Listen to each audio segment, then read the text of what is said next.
د نن سه شنبه ورځې لنډ دقیق او مهم خبرونه.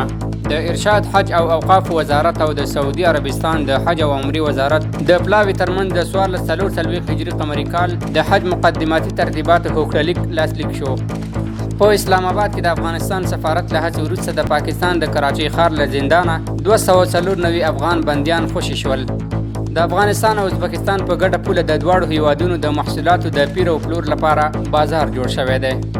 د ریاست الوزرا اداري مرستیال د مصر، سودان، لیبیا او فلسطین هیوادونو د علماو پلاوي سره وکتل. د حقوقو د لوی ریاست له عدلي وزارت څخه سرې محکمې ته انتقال شو.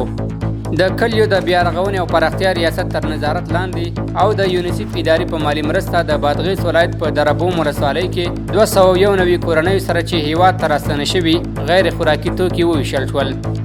د ریاست الوزرا اقتصادي معاینت وایي چې د 1401 کال په لومړیو 9 میاشتو کې د صادراتو کچه 1440 میلیونه ډالرو ته رسیدلي. په داسې حال کې چې د تېرې ادارې د 1999 او 14 کلونو په لومړیو 9 میاشتو کې د صادراتو کچه په ترتیب سره 440 او 478 میلیون ډالر وه.